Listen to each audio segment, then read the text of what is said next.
여러분 안녕하십니까, 김만음입니다. 기해년 새해가 밝았습니다. 숨가 부게 달려온 지난해 세 번의 남북 정상회담과 한 번의 북미 정상회담 이후에 올 한 해 한반도의 변화를 전 세계가 주시해왔습니다. 지난 1일 김정은 북한 국무위원장은 한반도 평화체제 구축과 비핵화 의지를 거듭 천명했죠. 과제를 던지기도 했습니다. 과연 비핵화 교착 상태를 돌파할 수 있을지, 정부의 중재 역할이 탄력을 받을 수 있을지 이 시간 전문가들과 2019년 한반도 정세를 진단하고 우리 앞에 과제와 해법을 모색해 보겠습니다.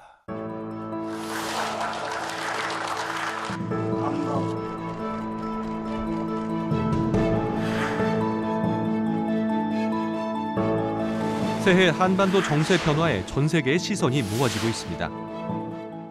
완전한 비핵화로 나가려는 것은 우리 당과 공화국 정부의 불변한 입장이며 나는 앞으로도 언제든 또다시 미국 대통령과 마주 앉을 준비가 되어 있으며 중대 분수령으로 여겨지던 북한 김정은 국무위원장의 신년사가 대화의 모멘텀으로 주목받으면서 교착 상태에 빠진 비핵화 협상이 본궤도에 오를지 주목됩니다.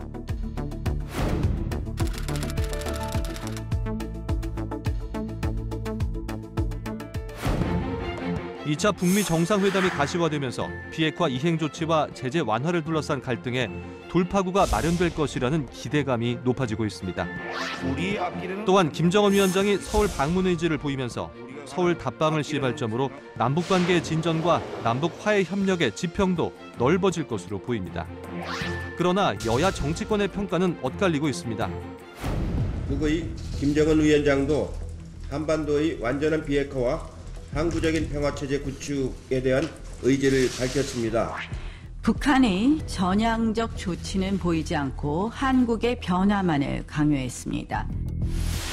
문재인 대통령은 민정수석의 출석에 대해서 새해 한반도는 새로운 전기를 맞을 것인가?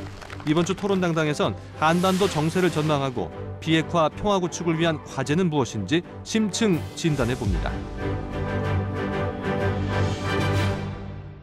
오늘 함께 토론회 하실 패널분들 소개해드리겠습니다. 국가안보전략연구원 백이창 고문입니다. 어서 오세요. 네, 안녕하세요. 한국군사문제연구원 김열수 안보전략실장입니다. 어서 오십시오. 네, 안녕하세요. 경남대 극동문제연구소 이물철 교수입니다. 어서 오십시오. 네, 안녕하십니까. 협력안보연구원 이인배 원장입니다. 어서 오세요. 네, 안녕하십니까. 네, 이물철 교수님. 어떻습니까? 매년 이렇게 신년사가 나오면은 주목하고 한반도 정세를 가늠하는 바로미터이기 때문에 주목하게 되는데 지난해에는 정말 남북 정상회담을 비롯한 한반도 평화 무드를 이끌어왔던 분기점이 됐었는데 올해 김정은 위원장의 신년사를 놓고는 상당히 상반된 평가들 하고 있습니다. 역시 비핵화 의지를 그대로 천명했다라는 쪽과 경우에 따라서는 새로운 길을 모색할 수 있다는 압박을 가했던 그런 신년사였다 하는데 어떻게 보십니까? 예, 사실 어느 포인트에 주목하느냐에 따라서 해석은 뭐 달라질 수 있다고 봅니다. 근데 이제 기본적으로 지난해 신년사하고 비교하면 이번에는 크게 많이 변했다고 보여집니다. 물론 이제 비핵화 관련해서 많은 분들이 기대한 만큼 보다 진전된 입장이 나오지 않은 것에 대해서는 유감으로 이렇게 볼 수는 있긴 하겠지만 지난해 2017년 신년사하고 비교했을 때, 특히 2018년 신년사하고 비교했을 때는 많은 변화가 보인다. 특히 경제 건설을 이제 강조한 부분. 그러니까 경제라는 단어가 무려 38번이 나옵니다. 이번 신년사에요. 이번 신년사는요. 나오고 그리고 이제 이 경제 건설을 위해서 평화로운 어떤 환경 조성이 필요하다. 이 부분이 이제 강조되는 거고요. 이제 그러면서 한반도의 비핵화를 처음으로 신년사에서 언급을 하면서 본인이 약속했던 한반도의 완전한 비핵화를 위해서 노력을 하겠다. 약속은 지키겠다. 이제 그걸 강조한 부분이 이제 저한테는 좀 이전과 다른 부분은 느껴졌고요. 또 하나 이제 강조할 부분은 사실 그동안 북한이 핵과 미사일 그 능력을 고도화 시켜 오면서 핵과 미사일 또는 뭐 국방력, 억제력 이런 걸 굉장히 강조했는데 이번 같은 경우에는 그런 부분들이 좀 최소화되고 이 군수 부분의 발전도 경제 건설을 위한 어떤 그런 활동에 지원하는 역할, 근데 그런 부분이 강조된 점이 이전과는 분명히 다른 점이라 할 수 있을 것 같습니다. 예, 특히 경제부변 강조 상당히 주목해서 해주셨네요. 보기에 따라서는 지난해 2018년을 향한 지난해에 이제 신년사에서도 병진 노선에서 경제를 강조했던 그런 측면이 있긴 합니다만 유독 올해 강조했다는 점이 주목하네요. 네, 김현수 실장님 어떻습니까? 네, 저는 작년하고 올해하고 많이 좀 다르다고 봐요. 예. 작년도 신년사의 핵심은 통남북미거든요. 그러니까 미국하고는 핵단추가 여기 놓여 있다, 지금이라도 쓸 수 있다라고 하고 아주 그냥 적대적인 관계의 그런 신년사연 반면에 우리 한국에 대해서는 뭐 대할 용이 있다, 그다음에 뭐 평창올림픽 예, 있으니까 거기에 참여하자, 뭐 그러면은 만나자 이런 얘기였거든요. 어허. 그러면 크게 보면 작년에는 통남북미 형식의 그런 신년사였다라고 한다면 올해는 통남통미 형태의 신년사였다, 저는 그렇게 봅니다. 아, 지난해 신년사에는 아직까지 미국에 대한 적대의식은 남아있었군요. 그렇죠. 네. 작년에는 그런 적대의식이 굉장히 많이 있었죠. 그런데 올해는 그런 이제 적대의식이 없이 우리 한국하고도 통하고 미국하고도 통하겠다라고 하는 것이 이제 가장 큰 차이라고 보는데요.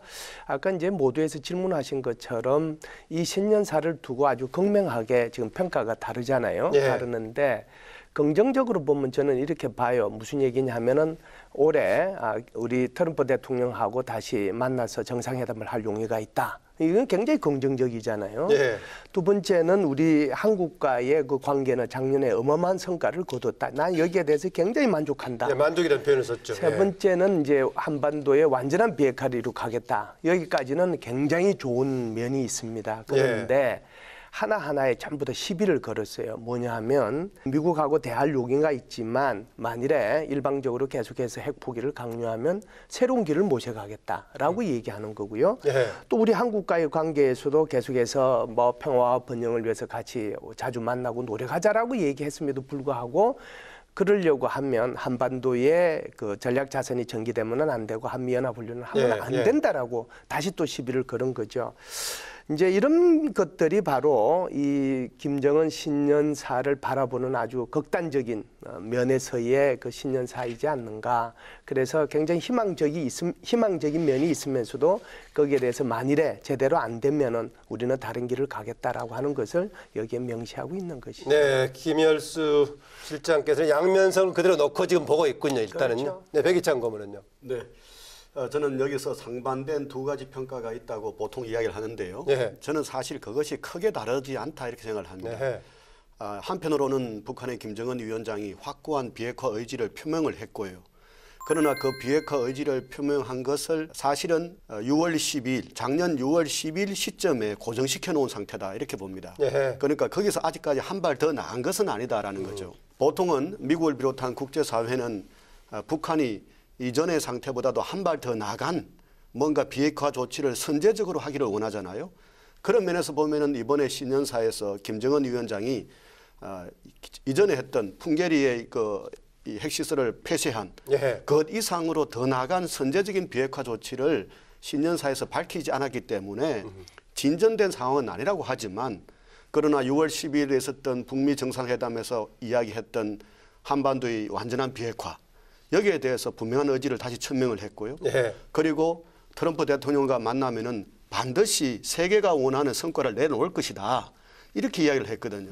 그러니까 2차 북미 정상회담을 기대를 하고 만일 그 북미 정상회담이 열린다면은 1차 북미 정상회담보다는 훨씬 진전된 성과를 내놓겠다라는 의지를 표명했기 때문에 저는 상당히 이번에 이 신년사가 앞으로 2019년의 정세 전망을 좀 더 낙관적으로 할 수 있는 그런 여지가 많다 이렇게 저는 생각을 합니다. 네, 6.12 동력을 그대로 살리는 방향으로 해석해야 된다라는 견해지네요. 네, 임 위원장은요. 네, 보면은 많이 달라졌습니다. 그 스타일이 가장 많이 달라진 부분인데 실제로 그 형식 면에 있어서 대단히 많이 달라진 부분이 있는데 저 내용 면에 있어서는 많이 달라졌는데도 불구하고 많이 안 달라졌다 이런 생각을 합니다. 좀 애매하게 말씀드려 죄송합니다만 우선 지난해에는 김정은 위원장의 의지가 대단히 부각되었던 그런 연설이었습니다. 사변적인 한 해를 만들겠다. 라고 해서 본인의 의지를 밝히고 그 의지에 따라서 2018년을 주도적으로 이끌어 갔었죠. 예. 반면 올해 같은 경우에 보면은 비슷한 이야기를 하면서도 불구하고 의지적인 측면이기보다는 상당히 상황적인 논리로 많이 끌고 가고 있다라는 생각을 합니다. 무엇이 되게 되면 이렇게 될 거다. 무엇을 하게 되면 이렇게 할 것이다. 라는 상황 논리적으로 많이 이야기를 하고 있어서 올해는 이번에 신년사를 통해서 향후 북한이 무엇을 할 것이다 라고 예측하기는 대단히 어렵다. 전략적 환경의 변화에 따라서 많은 진폭이 있을 수 있는 그런 신년사였다라는 생각을 우선 해보게 됩니다. 예. 또 하나 제가 주목되는 것 중 하나는 뭐냐면 핵 문제에 있어서 미국과의 핵 협상에 있어서 박연인 치부이 2018년 전국석에서 북한은 이제 바꿨다라는 생각을 합니다. 제가 무슨 말씀이냐면 지금까지는 미국에서 요구하는 건 선제적인 핵 리스트나 즉 과거 핵의 리스트나 그걸 중심으로 한 무기의 해체나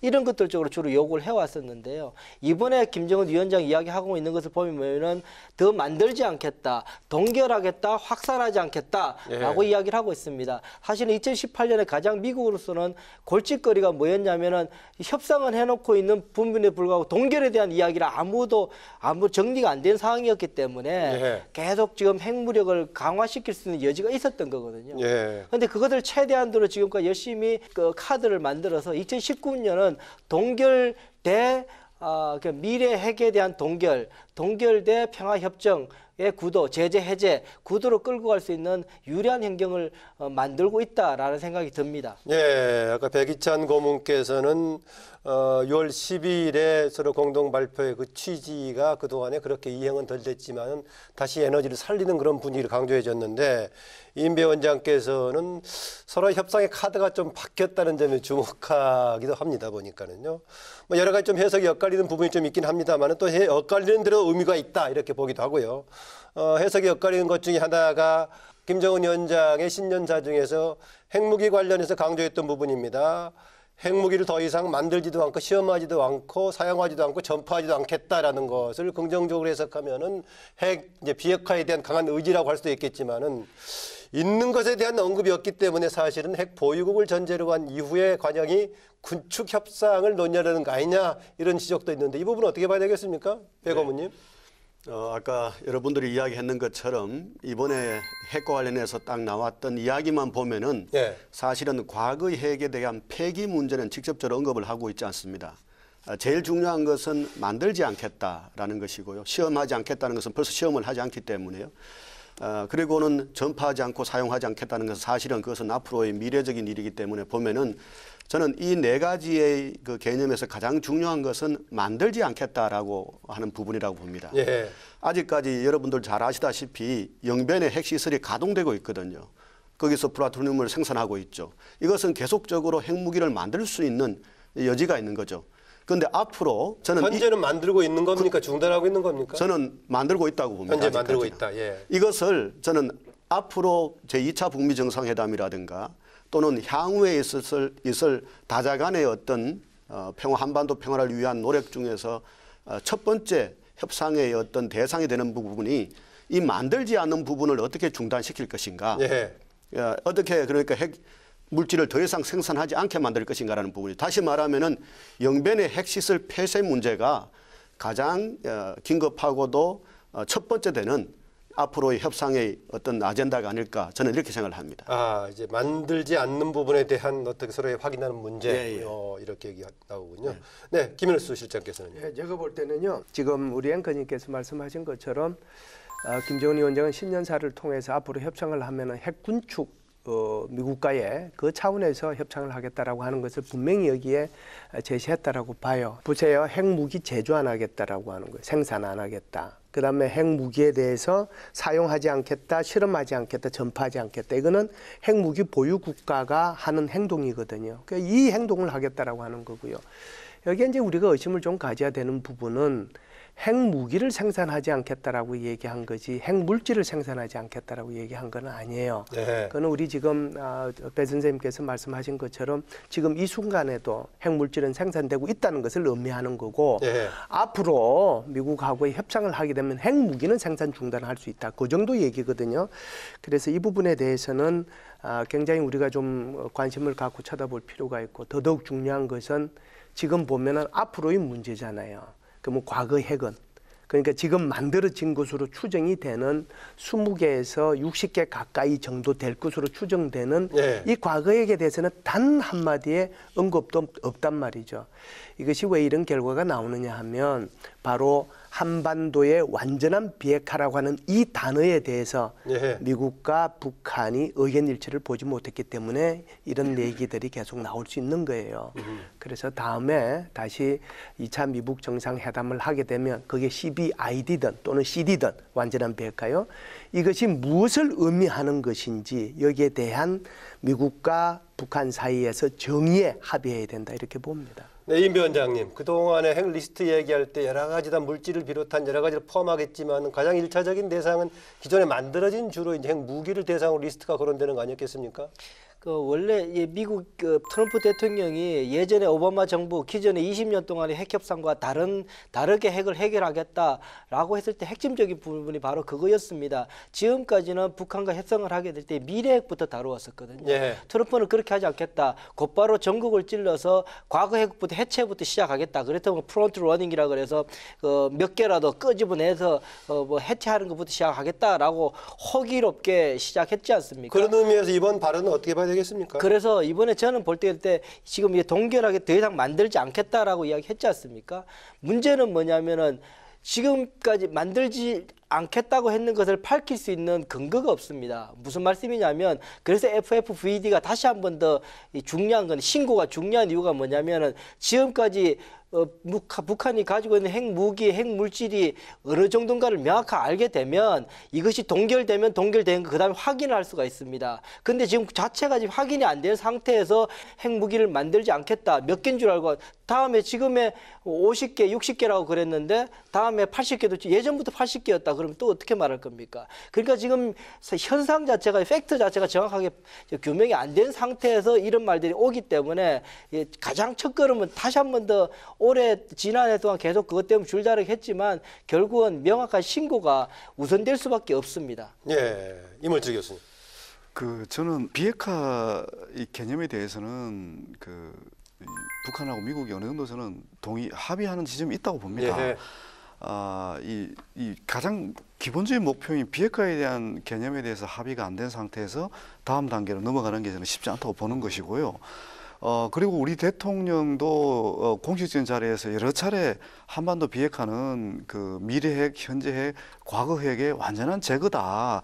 그렇게 공개적으로 얘기를 했던 거거든요. 그거는 김정은 위원장도 동의하는 전제하에서 그런 발언이 나왔다고 보는 거고요. 예. 그리고 이번 신년사에서 이제 과거 핵 얘기가 안 나왔다는 말씀을 하시는데 지난해 9월 21일 평양 공동선언에 보면 네. 핵 미사일 실험장 폐기도 얘기를 했지만 중요한 것은 북한 핵시설의 핵심이라고 할 수 있는 연변 핵시설의 영구 폐기를 얘기했던 거거든요. 네. 그거는 과거 핵을 얘기하는 거거든요. 그러니까 우선은 이제 아직 협상이 본격적으로 진행이 안 됐기 때문에 이제 현재 핵, 미래 핵에 대해서는 미국이 우려하는 그런 조치를 취하지 않겠다고 약속을 이번 신년사에서 한 것으로 저는 보는 것이고요. 네. 과거 핵은 이제 본격적인 미국 간의 협상에 들어가면 논의될 의제라고 저는 보는 거거든요. 네. 그런 맥락에서 앞으로 핵 무기 생산 안 하겠다 이렇게 선언한 것은 저는 상당히 의미 있다고 저는 보여지고요. 네. 제가 이제 마지막으로 이 부분에서 얘기하고 싶은 것은 북한이 경제 건설에 집중 좀 하겠다.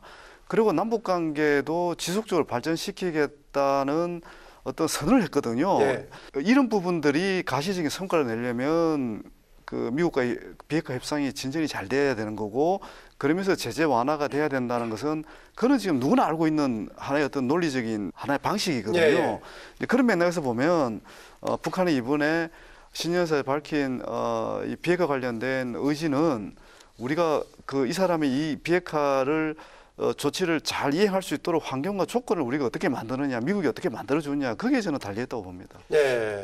제가 조금 우리 임 교수님 말씀에 무슨 토를 달려고 하는 건 아니고요. 사실관계에 대한 얘기는 좀 필요하다라고 보는데, 사실상 이제 미국이 북한하고 얘기할 때 CBID를 얘기했을 때 CBID에서 엄청나게 반발을 했잖아요. 그래서 이제 뭐 용어를 바꾼 게 FFVD인데 그렇게 바꿔줘도 여전히 반발하고 있거든요. 그 FFVD하고 CD, 소위 말해서 완전한 비핵화, 여기 차이가 있다는 거예요.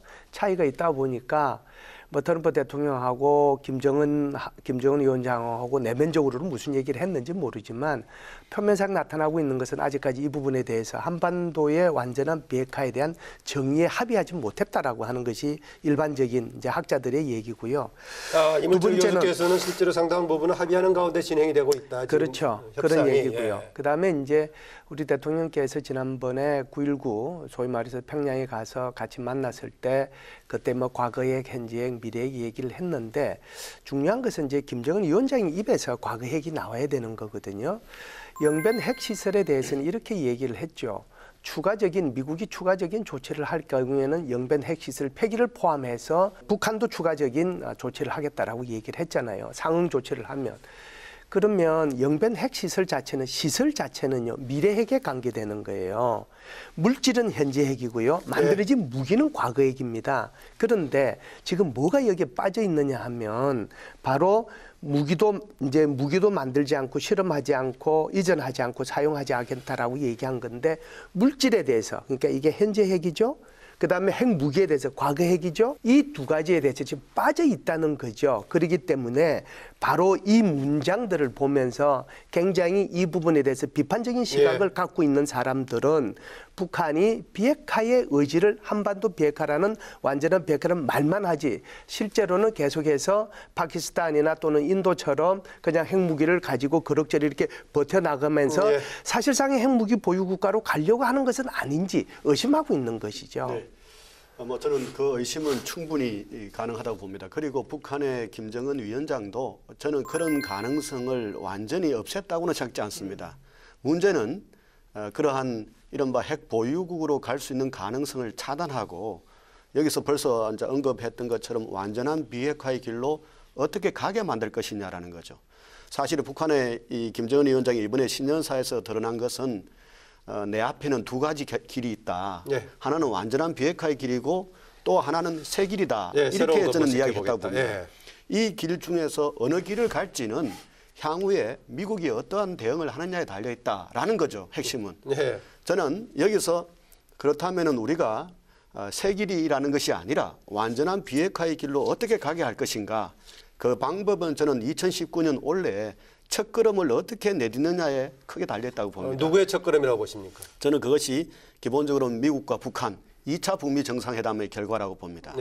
여기서 첫걸음을 아까 제가 말씀드린 것처럼 영변 핵시설을 폐기하는 쪽으로 합의가 이루어지고 그와 상응해서 예를 들어서 지난해 내내 이야기되었던 것처럼 종전선언이 이루어진다면은 저는 그것은 중대한 완전한 비핵화로 가는 일보 전진이다 이렇게 보는 거죠. 첫걸음의 가능성과 핵심적인 변수는 뭐라고 보십니까? 결국은 미국 행정부, 다시 말해서 트럼프 대통령의 결심이라고 봅니다. 지금 트럼프 대통령의 요인이 중요한 이유가 뭐냐면은 지금 미국의 뉴스를 보면은 트럼프 대통령이 아주 불안해요. 온갖 이 문제로 인해서 여러 부분에서 공격을 받고 있거든요. 이런 상태에서 어떻게 북한의 핵 문제에 집중할 수 있느냐. 북한의 핵 문제에 집중해서 북한이 완전한 비핵화로 갈 수 있도록 로드맵을 짜고 거기에 한 발 한 발 나올 수 있도록 거기에 상응하는 조치를 미국이 어떻게 해줄 수 있느냐에 달려있다고 보는 거죠. 이것을 만일 해줄 수 있다면은 저는 2019년도에 완전한 비핵화로 갈 수 있는 되돌아갈 수 없는 정도의 어떤 비핵화의 길로 들어서는 이 길목까지는 저는 갈 수 있지 않을까.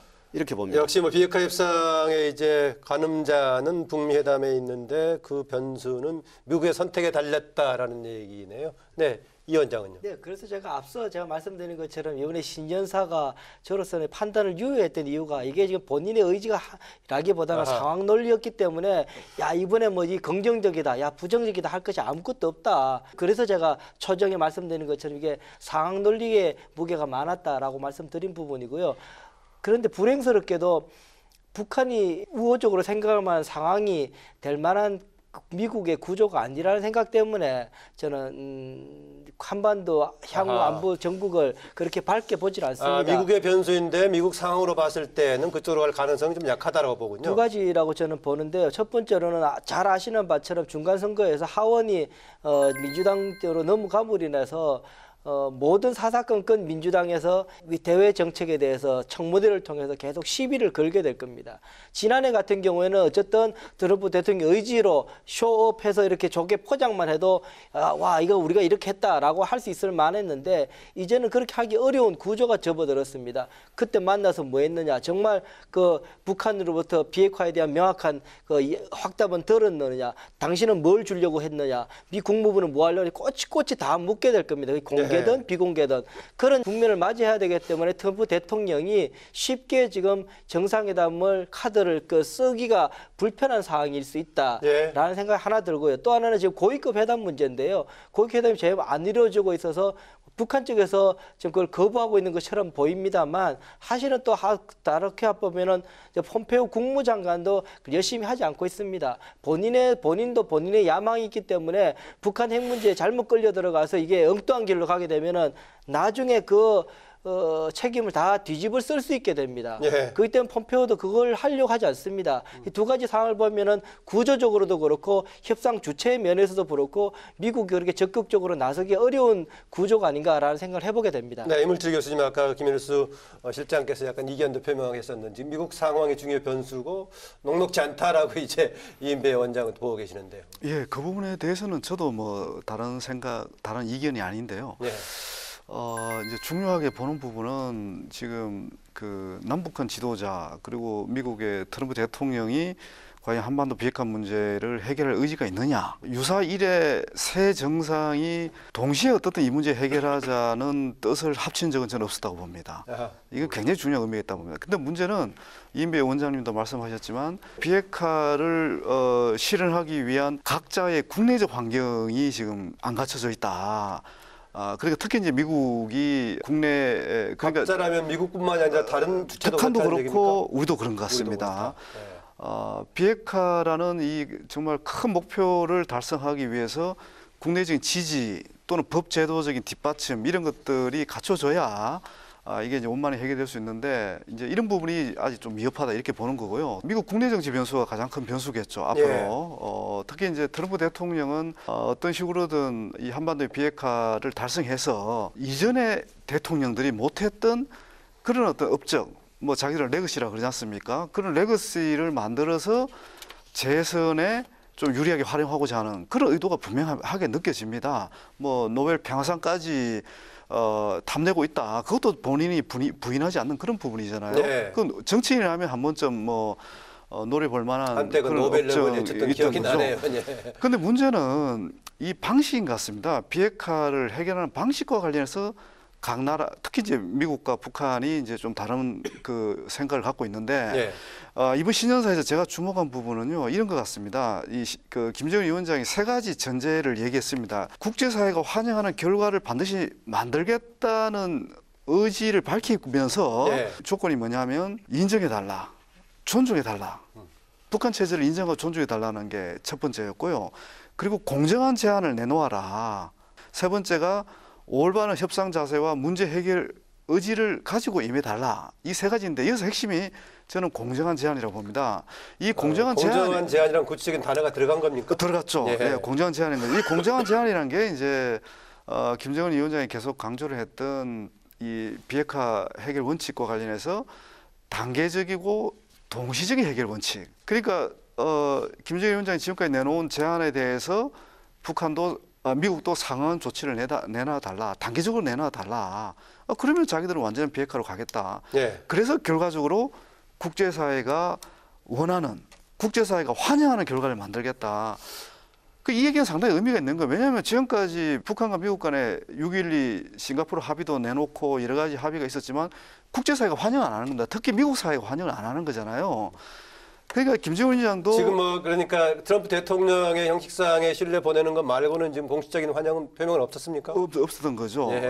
그러니까 이제 국제사회, 특히 미국이 환영하는 결과를 만들기 위해 노력할 거다. 이렇게 저는 김정은 위원장이 그 약속을 한 거라고 봅니다. 이 부분이 이 그 미국이 환영하는 결과, 비핵화 협상 결과를 만들기 위해서는 공정한 제안을 미국이 먼저 좀 내놔라, 제시해달라. 예. 저는 그런 맥락에서 이번 신년사는 트럼프 행정부에 다시 공을 넘겼다. 이렇게 또 저는 해석을 합니다. 예, 뭐 이거 한번 짚어보죠. 뭐 이 오판을 해가지고 계속 제재 압박의 태도를 간다면은 새로운 길을 모색할 수도 있다라고 했는데, 이른바 새로운 길이 된다면 뭐 그 길로 가지 않기를 바라고 그쪽으로 않는 쪽으로 의지가 반영이 돼 있다라고 우리 이제 백혜창 고문등 얘기를 했었는데, 가정적으로 얘기하는 새로운 길은 뭘로 볼 수 있을까요? 예, 아까 우리 배 선생님이 아주 좋은 말씀을 하셨는데 완전한 비핵화의 길과 새로운 길이잖아요. 새로운 길은 이번에 그 신년사에 포함이 됐지만 사실상 11월 달부터 이게 이제 서서히 등장하기 시작을 했어요. 소위 말해서 이제 북한의 외무성 소속의 미국 연구소 소장이 이제 한마디를 한 게 있고, 또 12월 초에는 연구소에 있는 정책실장이라는 사람이 한마디 한 게 있는데, 예. 그게 이제 뭐냐 하면 이게 비핵화의 길이 완전히 막힐 수도 있다. 또 이 우리 핵 경제 병진 노선 우리 이거 다시 돌아갈 수도 있다. 그런 얘기는 이미 했거든요. 예. 게다가 이제 심지어 지난주 같은 경우죠. 지난주 정도 될 텐데, 그때는 정현이라고 하는 아주 그 북한에서 아주 글 쓰면 아주 독하게 글을 잘 쓰는 사람이에요. 제가 볼 때는요. 북한 입장에서 보면 그 사람 글 읽어보면 아주 섬뜩섬뜩할 정도로 글을 잘 쓰는 사람인데, 병진 노선으로 다시 돌아간다면 구체적인 행동으로 뭐가 나오는 건가요?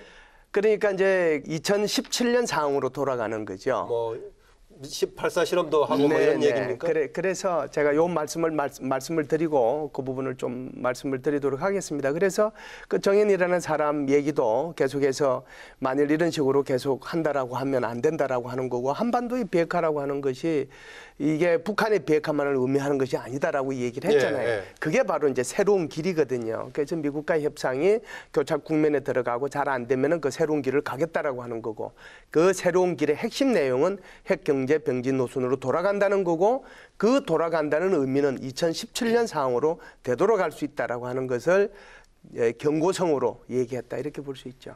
저는 기본적으로 우리 김 박사님 말씀이 상당히 이제 분석적이라서 이해되는 부분이 있습니다만은, 저는 만일 그렇다면은 이것을 새로운 길이라고 말하기는 힘들다, 이렇게 봅니다. 옛 길이라고 봐야 되겠죠. 그러니까 2017년에 그 처음에 했던 갈등 상황, 전쟁 위기 상황 이렇게 다시 벌어진다면, 다시 핵실험을 하고 미사일을 발사한다면은 그것은 옛 길이 되지 새로운 길은 아닐 것이다. 그럼 옛 길과 최근의 길과 제3의 길이 될 수 있다. 그렇죠. 그러군요. 저는 그렇게 앉아 보는데요. 그런 면에서 보면은 제가 생각하는 새로운 길은 저는 과거로는 돌아가지 않는다고 봅니다. 다시 말해서 2017년처럼 다시 풍계리에서 핵실험을 한다거나 또 미사일을 시도 때도 없이 새벽에도 발사해서 문 대통령이 주무시지도 못하게 만들거나 이렇게 하는 현상은 저는 더 이상 일어나지 않을 거라고 봅니다. 왜냐하면은 이 전체적으로 2019년 신년사를 보면은 우리가 오늘 앉아 핵 문제에 집중하다 보니까 다른 문제에 대해서는 이야기를 많이 하지는 못했는데요. 예. 남북 관계의 발전에 대해서 아주 많은 비중을 두고 중요한 이야기를 많이 하고 있거든요. 그러니까 판문점 선언부터 시작해서 장관들이 했던 군사분야 합의서, 이것이 사실상의 불가침 선언이었다. 신년사에 포함이 돼 있죠. 예, 그렇게 이야기를 하지 않아요? 이것을 저는 토대로 앞으로 나아갈 거라고 봅니다. 이것을 토대로, 그리고 북미 간의 개선을 통해서 사실은 김정은 위원장이 국제적으로 평판이 많이 좋아졌거든요. 그 평판을 2019년의 상황으로 다시 끌고 가서 악동의 이미지를 다시 만들어낼 필요는 없다고 저는 보는 거죠. 그런 면에서 보면은 저는 이 새로운 길이라는 것은 2017년처럼 다시 핵실험을 하거나 미사일 발사 같은 이런 것을 하지 않더라도, 그러니까 기본적으로 더 이상 미국과의 협상은 불가능하고, 따라서 여기서 뭔가 이 핵 폐기의 길로 가지는 못하지만 기본적으로 남북 간의 관계 개선 또는 중국과의 관계 개선 또는 미국을 제외한 다른 어떤 러시아라든가 다른 나라와의 관계 개선을 통해서 자기들 나름대로의 경제 발전을 이룩할 수 있는 길을 갈 수 있다고 보는 것이고요. 그런 면에서 보면은 저는 이번 신년사에서 새로운 길에 대한 가능성을 일정 정도 또 열어놓았다고 봅니다. 그것에 저는 대표적인 것이 새로운 길의 의미를 너무 부정적으로 볼 건 아니다라고 보고 있는 저는 거니까. 그것이 저는 이게 핵심은 저는 그거라 보는 거죠. 아까 우리 임 교수님께서 잘 이야기하셨지만 이번 신년사에서 대표적인 것은 경제를 강조한 것 아닙니까? 네. 경제를 38번이나 강조했고 지난해 신년사에서는 핵 문제를 22번 언급한 데 비해서 이번에는 경제에 집중했거든요. 그런데 제가 이 경제에 집중하고 있는 것을 자세히 분석을 해보니까요. 자립이라는 단어가 9번 나왔어요. 네, 많이 나오더라고요. 그리고 네. 자력이라는 단어가 4번이 나왔어요. 그리고 거기에 뒤에 나오는 게 뭐냐면은 자력 경생을 번영의 복음이라고 이렇게 이야기를 했어요. 앞으로 우리가 보통 생각했을 때는 북한이 완전한 비핵화의 길에 왜 나서는가? 한편으로는 군사적인 위협으로부터 해소되는 것, 정치적인 국교 정상화를 위한 것이 있지만 다른 한편으로는 완전한 경제 제재를 해제함으로써 비약적 경제 발전을 원한다는 것도 중요한 분석 중에 하나였거든요. 네. 그런데 이런 식으로 해서 만일 북미 관계가 제대로 풀리지 않는다면은 경제 제재가 완전히 해제된다는 것은 기대하기 힘든 거죠. 네. 그런 상태에서는 결국은 자력 경생이라는 오래된 북한의 경제 발전 방식, 자강력 제일주의라는 방식이 경제 발전의 핵심적인 것으로 다시 예. 전면에 등장할 가능성이 있고 저는 그것이 새로운 길의 하나다 이렇게 저는 네, 생각합니다. 임 교수 얘기 듣고 다음 위원장님 얘기 듣겠습니다. 예, 저는 백이창 고문님 말씀에 상당히 이제 동의하는 부분, 의견인데요. 네. 이 제3의 길을 선택할 가능성이 높다. 근데 이 제3의 길이라는 것은 아무래도 이제 저는 그 기준점이 6.12 그 싱가포르 북미 공동 선언과 관련해서 네. 미국이 약속을 안 지키는데 우리도 우리가 일방적으로 약속을 지킬 수는 없다. 이제 그 정도 선에서 저는 머물 것 같거든요. 그러니까 핵 보유국 상태로 이제 지속되는 거죠. 핵 보유국 상태로 이제 가는 거죠, 그냥. 남북 관계는 계속 이제 힘을 받고 가고요. 네. 근데 어떻습니까? 근데 이제 핵 보유국 지위를 계속 이어가는 것이 남북 관계 발전을 이제 지속시킬 수 있는 그런 동력이 되기는 어렵죠. 네. 어렵기 때문에 이거는 하나의 저는 어떻게 보면 좀 엄포다 이렇게 봅니다. 그러니까 북한 입장에서는 지속적으로 미국과의 관계 개선을 추구할 수밖에 없고 협상을 추구할 수밖에 없다고 저는 봅니다. 그건 불가피합니다. 그러니까 실질적으로 새로운 길을 가기는 쉽지 않다고 네. 보는 거고요. 정말 병진 노선으로 돌아간다면 대북 제재가 강화되는 것은 말할 것도 없고 한미 군사훈련이 다시 재개되는 겁니다. 한미 군사훈련이 재개되면 정말 북한이 경제 건설에 집중할 수가 없게 되거든요. 네. 하여튼 그런 면에 봤을 때 이 새로운 길을 너무 부정적으로 평가해서는 안 된다 이렇게 봅니다. 예. 굉장히 조심스럽게 이야기를 했죠. 새로운 길을 모색할 수도 있다. 네. 그래서 뭐가 있어서 새로운 길이 있어서 그걸로 가겠다. 그러니까 상황이 이렇게 되면은 다른 생각도 한번 해보겠다. 지금 뭐 제로 베이스인 거죠. 그러니까 네. 다르게 해보겠다. 굉장히 조심스럽게 이야기했다는 측면은 주목할 만은 합니다. 그럼에도 불구하고 전략적으로 보게 되면 제3의 길이라고 해서 저 다른 길이 아니라 어쨌든 미국이 가장 불편해하는 길을 택할 수밖에 없지 않습니까? 제재 해제를 위한 키는 미국이 가지고 있기 때문에 미국이 가장 불편해하는 키로 갈 수밖에 없다. 미국뿐 아니라 더 구체적으로 트럼프 대통령이 가장 불편해하는 부분을 건들 수밖에 없다. 그렇다면 지금 트럼프 대통령이 지금 북한하고 이야기하면서 가장 늘 이야기하고 있는 게 유 세장이 늘 이야기하는 건데 핵실험하지 않고 있다, 더 만들지 않고 있다, 미사일 안 쏘고 있다 이거거든요. 그걸 깨는 게 트럼프로서는 그 리거시도 아니지만 본인이 말하는 리거시를 가장 깰 수 있는 가장 핵심적인 요소라 그런다면 제가 볼 때는 만약에 새로운 길로 간다 그러면 저는 지난해 2017년에 전국으로 돌아가는 것이 북한도 사실 택할 것이 그것밖에 없지 않겠는가. 새로운 경제 발전을 위해서 하려고 해도 미국의 이 세계 구조 속에서 미국의 이 용인 없이는 불가능하거든요. 네. 그렇다면 미국이 불편하게 움직일 수 있는 부분은 여전히 북한이 쓸 수 있는 카드는 그것밖에 없다라는 생각을 해보게 됩니다. 예. 제가 조금 이제 보태면요, 새로운 길에 대해서 두 분은 이제 비교적 이제 긍정적으로 이렇게 보는데요. 예를 들어서 이제 북미 관계가 교착 상태가 된다면.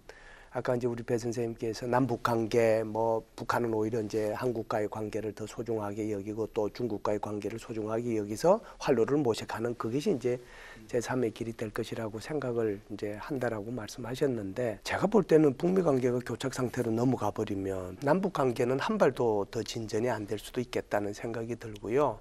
지금 이제 중국도 어떻게 보면 뭐 굉장히 조심스러워하고 있잖아요. 그래서 북중 관계도 생각보다는 진전되기가 더 오히려 힘들 거고, 그것 때문에 지금 이 김정은 위원장도 제재 때문에 힘들다는 얘기를 계속 얘기하고 경제라는 말을 그렇게 수십 번 이제 내세우고 있는 거고 자리 경쟁을 얘기하고 있는 게 아닌가. 그래서 새로운 길이라고 하는 것이 무엇이 있어서 뭐 새로운 길을 얘기한다기보다는 오히려 어떤 경고성 의미로서 과거로도 돌아갈 수 있다 하는 그런 정도로 저는 이제 해석이 됐습니다. 네.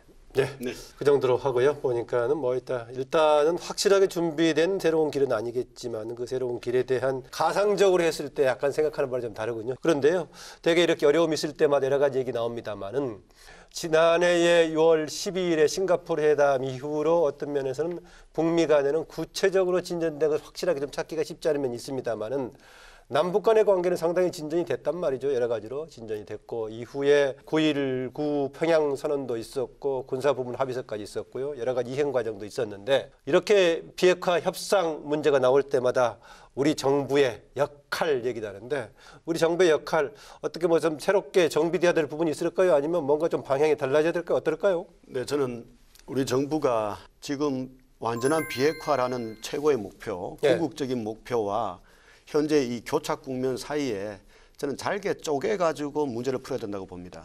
이것을 한 덩어리로 풀기는 어려워졌고요. 벌써 그것이 지난 6.12 북미 정상회담 이후로 6개월간의 이 교착 국면이 보여주고 있다 이렇게 봅니다. 네. 물론 그것조차도 쉽지 않다고 저는 봅니다만은 2019년도에 비핵화의 진전에서 어느 정도 나아야 될지에 대한 단기적 목표를 저는 우선 정해야 된다고 봅니다.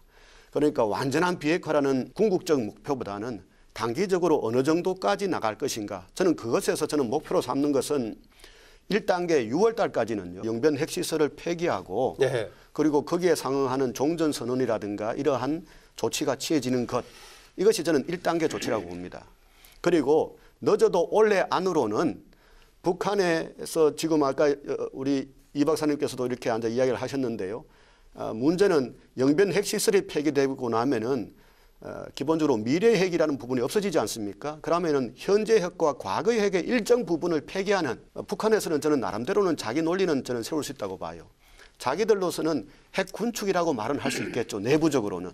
그것은 일정 정도의 북한이 갖고 있던 핵물질 또는 북한이 갖고 있는 핵무기의 일정 부분을 내년 2019년 내로 폐기하고 거기에 상응해서 경제 제재를 일부 면제한다거나 해제하는 이런 방법, 이것이 저는 내년 2019년도에 우리가 목표로 해야 될 부분이고요.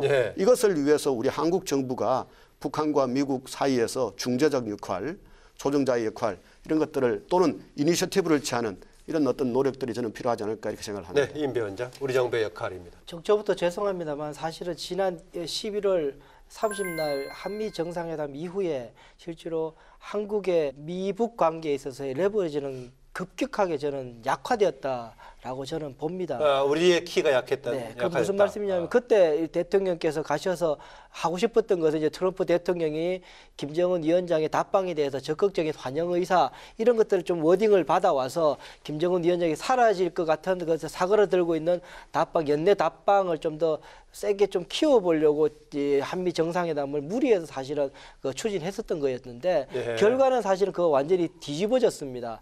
사실 그 김정은 답방에 대해서는 뭐 그냥 흘러가는 소리 정도였고 오히려 제재에 대해서 트럼프 대통령의 명확한 입장만 듣고 오는 그런 상황이었거든요. 그러다 보니까는 착공식이 아니라 착수식이라고 대통령이 직접 밝히신 그런 용어까지 쓰면서 이렇게 가야 되는 그런 형국을 만들고 말았지 않습니까? 그런 상황 속에서 이 김정은 답방도 완전히 이제 없어져서 이제 2019년을 맞이하게 됐는데 결국은 지금으로서는 우리 한국 정부가 할 수 있는 미국을 움직일 수 있을 만큼의 어떤 전략적인 그 레버리지가 지금 굉장히 소진되고 있다라 그런 생각이 듭니다. 미국 조야에서는 한국의 북한의 비핵화 의지에 대한 전제를 한 거에조차도 의구심을 갖고 있고 이게 용어 자체가 잘못된 걸 북한이 정말 한국 정부가 모르고 그냥 가져온 건지에 대해서 사실은 그런 회의가 드는 사항이 있다는 게 첫 번째 말씀드려야 되는 부분이고 두 번째 부분은 사실은 새로운 아이디어가 아니어서 죄송합니다만 결국은 첫 단추는 이번에 새로 핵 위기 상황 속에서 돌파할 수 있는 세 번째 단계에서는 핵 무기가 있는 한에 있어서는 과거 핵에 대한 신고가 첫 번째일 수밖에 없다고 생각을 합니다. 학급터 위원장께서는 이제 이미 기존에 존재하는 핵에 대한 문제 가장 중요한 부분이라고 얘기했는데요.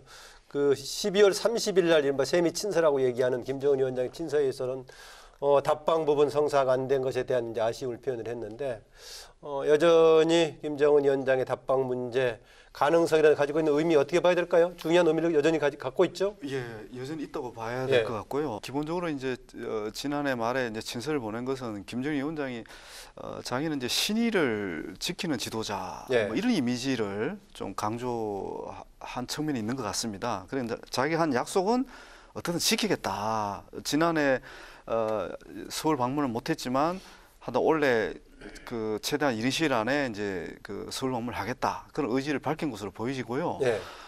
이제 이 부분이 결국 이제 북미 간의 이제 협상 또는 북미 간의 정상회담하고 연계돼 있다 보니까 시점을 아직 이제 확정하지 못하는 그런 측면이 있는 것 같고요. 선으로 본다면은 어느 쪽이 먼저 될까요? 저는 북미 정상회담을 성사시키는 쪽에 남북한이 먼저 힘을 합칠 것 같습니다. 그러면 남북 정상회담이 먼저 그렇죠. 있을 수 있다. 이제 왜 그런가 하면 어떻든 북미 정상회담이 열린다는 것은 북미 간의 여러 가지 현안들이 많이 조율되고 해서 이게 어느 정도 해결된다는 것을 시사하는 겁니다. 그러니까 북미 정상회담 날짜가 확정이 되면 그 자체가 이미 북미 간의 상당한 쟁점이 해결된 것으로 본다. 이렇게까지 봐야 되거든요. 근데 그런 상황이라면 우리로서는 이제 그 4차 남북 정상회담이죠. 더군다나 서울에서 하는 4차 남북 정상회담의 효과를 극대화할 수 있는 거고, 김정은 위원장 입장에서도 뭐 아주 다양한 목적을 한꺼번에 해결할 수 있는 그런 좋은 기회가 되지 않습니까? 근데 북미 정상회담 이전에 남북 정상회담이 열린다는 것은 굉장히 제한된 어떤 성과를 기대할 수밖에 없기 때문에 이왕이면 어차피 연내 답방이 이제 안 됐지 않습니까? 지난해. 그럴 바에는 원래 만약에 한다면 어느 정도 여유를 가지고 북미 간 협상을 잘 이루어서 북미 정상회담 날짜라도 확정시켜 놓고 그래서 이제 남북 정상이 열린다면 아마 모두가 원하는 그런 좋은 그 성과를 올릴 수 있지 않을까 이렇게 기대할 수 있는 거죠. 지난해 후반에 조명균 장관은 올 3월까지는 적어도 뭔가 과시적인 진전이 있어야 된다라고 얘기했었는데 최근에 나오는 얘기를 보면 날짜 기간이 조금 계속 늦춰지긴 하는데요. 김정은 위원장의 답방 변수는 어떤 의미를 가질 수 있을까 그런 얘기입니다. 저는 이제 우리 임 교수님한테 지금 이 부분에 대해서는 거의 동의하는 부분이 있는데요. 제가 볼 때는 이래요. 왜 남북 정상회담이 작년 12월 중으로 못 열렸을까? 이제 그거는 제가 볼 때는 김정은 위원장이 내려와서 한국 국민들 또는 한국 정부한테 줘야 될 선물이 있고 또 우리 한국 정부는 김정은 위원장이 내려오면 거기에 대한 이제 줘야 될 선물이 있는데 아무도 서로 줄 게 없거든요. 그러다 보니까 이제 남북 정상회담이 열리지 못했다 이렇게 이제 분석하는 분들이 많은데요. 제가 볼 때는 북미 정상회담이 열리고 그 다음에 남북 정상회담이 열리면 좋겠다는 생각을 해요. 왜 그러냐면 북미 정상회담이 열리고 나면 어느 정도 이 합의가 다 이루어진단 말이죠. 그러면은 주고 받을 것에 대해서 미국과 북한 사이에서 이제 정해지고 그로 인해서 제재 해제 부분 일정 부분 그 속에 들어갈 겁니다. 그러면 그걸 받아서 남북 정상회담 그럼 우리의 여지가 더 커지겠군요. 훨씬 커지죠. 그렇게 되면 남북 정상회담을 통해서 예를 들어서 뭐 지금 현재 착수식만 한 도로철도 그거 착공식도 해서 이제 진행할 수도 있는 거고 또 개성공단하고 또 뭐 금강산 문제도 이제 같이 얘기해 볼 수 있는 거고 이제 이런 선물이 있으니까 김정은 위원장은 우리 한국에 내려와서 뭐 6.25 전쟁의 이제 원인 같은 거 거기에 대한 이제 근본적인 원죄는 있지만 그 부분은 손 안 된다고 하더라도 적어도 천안함 문제에 대해서는 그래도 국회 연설을 통해 가지고 우리 국민들한테 이렇게 알려주는 그런 것들이 가능하지 않겠느냐. 그런 차원에서 보면 북미 정상회담 그다음에 한 3월 달에 또는 뭐 따뜻한 봄 됐을 때 4월 달에 남북 정상회담 열리는 것이 좋겠다는 생각은 해요. 네, 이번에도 신년사 내용에 보면은 이제 개성공단 또 금강산 관광 조건 없이 지금 이제 재개할 용의가 있다라고 했었는데 김정은 위원장 입장에 조건 없이 이제 재개할 용의가 있다. 여기에 문정인 특보는 상당히 서로 파격적인 뜻도 담고 있다라고 얘기했었는데 이게 어떻게 좀 새로운 촉매제가 될 수 있을까요? 뭐 제가 생각할 때는 이번에 신년사에서 김정은 위원장의 제안만으로는 사실은 저는 금강산 관광이나 개성공단을 재개하기 힘들다고 봅니다. 비핵화의 진전이 있어야만 사실은 경제 제재가 완화가 될 수 있고 또는 면제가 될 수 있기 때문에 거기에 상응해서 금강산 관광이라든가 개성공단이 재개될 수 있겠죠. 제가 봤을 때 북한이 이야기했던 어떤 대가 부분이라는 것은 사실은 금강산 관광이 중단됨으로써 또는 개성공단이 중단됨으로써 북한이 그 지역에 있는 현대아산의 재산을 몰수하지 않았습니까? 네. 그 몰수한 이것을 몰수하지 않겠다라는 그런 뜻으로 봅니다. 그게 무슨 특별한 다른 어떤 임금 문제라든가 다른 어떤 이런 것이 있는 것이 아니고요. 문재인 특보가 얘기했던 것은 그냥 여러 가지 상상해 본 거라고 볼 수 그렇죠. 있겠네요. 그거는 아주 많은 것을 이야기하신 거고 저는 네. 그런 것 정도로 많이 간 것은 아니고요. 네. 그러니까 무상 몰수라 재산을 몰수하고 동결했던 것을 풀어주겠다. 따라서 이제 다시 한번 재개하자라는 뜻인데 저는 그것만 가지고는 우리 한국 정부가 금강산 관광과 개성공단을 재개하기에는 국제적인 유엔의 제재 때문에 저는 쉽지 않다고 보고요. 네. 따라서 이 문제를 풀기 위해서는 영변 핵시설 이것을 폐기하는 조치부터 저는 일단 취해야 된다고 봅니다. 네. 그것이 이루어지면서 북미 정상회담이 이루어진다면은 저는 그때는 북미 정상회담 이후로는 금강산 관광이라든가 개성공단이 재개할 수 있는 조건이 네. 상당히 성숙되지 않을까 이렇게 생각합니다. 역시 이런 얘기가 나올 때마다 비핵화 결국은 변수가 될 수밖에 없다. 상대적으로 북미 간의 문제라든가 비핵화 문제는 상당 기간 답보 상태에 있었지만 남북 관계는 상당히 여러 가지 활발하게 진행이 됐다. 그런데 결국은 대북 제재 문제가 걸려 있는데 이거 뭐 어떻게 전망하세요? 대북 제재. 2차 미북 정상회담이 저는 이렇게 이루어지기가 어렵다는 생각을 좀 해보게 됩니다. 앞서 말씀드린 이제 구조적인 원인과 협상자 자신의 이르다는 것은 올 전반기 정도 봐야 될까요? 지금의 뭐 1월이나 2월이라고 미국은 이야기하고 있지만 저는 그 이번 달이나 다음 달에 이루어질 가능성도 그렇게 크게 높지 않다라는 생각을 합니다. 미 의회가 이제 개원을 하고 나면은 더 견제가 더 심해지는 상황 속에서 확실하게 성과가 없는 협상을 할 수가 없는 트럼프 정권이고 보면 쉽게 지금 그 카드를 좀 내놓기가 어려운 상황이지 않겠느냐라는 생각이 들고 그런 입장에서 봤을 때는 임 교수님 말씀하신 것처럼 2차 미북 정상회담이 이루어진다면 그는 대단히 한반도 북한 비핵화에 굉장히 중요한 모멘텀이 되고 큰 성과가 있다고 예견할 수 있는 그런 상황이라고 봅니다. 그래서 속히 이루어지기를 바랍니다만 그것이 미국도 그렇고 북한도 그렇고 그까지 가기가 지금까지는 그렇게 신뢰관계가 조성되어 있지 않아서 직접적으로 남북협력관계 변수가 되는 제재 문제도 맞물려 있겠죠. 그렇습니다. 그러니까요. 두 번째 그래서 제재가 이제 되는데 사실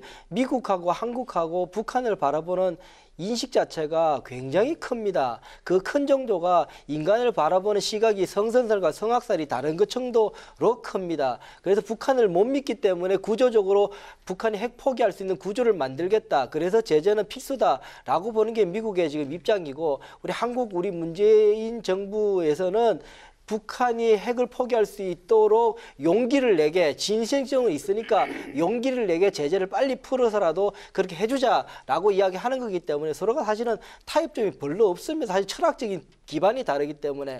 근데 문제는 미국이라는 겁니다. 이게 비슷한 한국하고 비슷한 입장이라서 우리가 끌고 가거나 우리가 이렇게 할 수 있는 상대라면 그 서로가 전혀 다른 인식일지라도 뭐 협상의 여지가 있고 우리가 행동의 변화를 이끌 수 있겠지만 미국이라기 때문에 사실은 지금 상황에서 굉장히 어렵다는 생각이 듭니다. 결국은 다시 돌아가면 제재 정국이 북한이 미국이 협조할 만한 행동이 없이는 이루어지기 어렵다. 그렇게 봤을 때 2019년에 비핵화 정국이 그렇게 쉽게 풀리지는 않을 거다라고 저는 보고 있는 거죠. 네, 제가 조금 이제 보태면 저는 9.19 평양선언하고 신년사 그리고 이제 최근에 펜스 부통령이 한 말 이 세 가지 속에서 저는 절충안이 있다라고 생각을 해요. 그래서 그 평양선언에 보면 동창리의 그 미사일 발사장 그거 폐쇄할 테니까 국제 참관단들 와서 봐라라고 얘기했잖아요. 그다음에 이제 상응 조치가 있을 경우에는 영변 핵시설 폐기를 포함해가지고 추가적으로 더 하겠다라고 얘기한 겁니다. 그러면은 이제 영변 핵시설을 공개적으로 이제 김정은 위원장이 얘기한 거잖아요. 그러면은 이제 원래가 우리가 순서대로 가면 신고, 검증, 폐기 이렇게 돼야 되는데 폐기부터 먼저 하는 거죠. 폐기부터. 그러면은 이 폐기를 할 때 상응 조치를 얘기를 해야 되는데 그 상응 조치가 이번에 신년사에서 나와 있거든요. 그게 바로 개성공단의 재개와 금강산 관광이라고 하는 것을 김정은 위원장이 해준 거예요. 그러면은 지금 동창리의 그 미사일 발사장 폐쇄하고 영변 전체의 폐쇄, 그러니까 폐기죠. 폐쇄 여기에 상응 조치가 바로 금강산하고 그리고 개성공단이란 말, 이걸 맞바꿀 수 있단 말이죠. 그런데 펜스 부통령이 뭐라고 얘기를 했느냐 하면 우리가 지금 당장 바라는 것은 북한으로부터 신고서 제출받기를 원하는 것은 아니다. 그 말은 폐기가 먼저 될 수도 있다는 거거든요. 여기에 저는 절충점이 있다라고 봐요. 그러니까 이제 지금 우리 임배 원장님께서 말씀하신 것처럼 미국의 민주당이 얼마나 시비 거느냐에 따라서 달라질 수는 있지만 충분히 그 절충점은 찾을 수 있고 최근에 비건 특별대표가 와가지고 우리 그 한반도 교수본부장하고 얘기한 과정 속에서도 이게 소위 말해서 신고, 검증, 폐기가 순서가 달라질 수도 있다라고 한 극에서 거기에 어떤 그 함의가 좀 들어있지 않는가 이렇게 봐요. 짧게 추가해 주십시오. 이제 올해 정세를 전망할 때 가장 중요한 변수가 역시 저는 앞서도 얘기를 했지만 남북한 미국 그 최고 지도자의 의지, 문제 해결 의지 그게 가장 중요하다고 보는 거고요. 신년사에서 김정은 위원장 신년사에 분명히 올 한 해에 많은 과제를 이미 제시했고 많은 목표를 제시했습니다. 이걸 해결하기 위해서는 비핵화 협상에서 진전을 이뤄야 되는 거고 특히 이제 김정은 위원장이 가장 원하는 것은 뭐 누구나 다 알고 있지만 대북 제재 완화입니다. 근데 이게 대북 제재 완화를 위해서 자신들이 어떤 조치를 취할지에 대해서도 저는 잘 알고 있다고 봅니다. 네.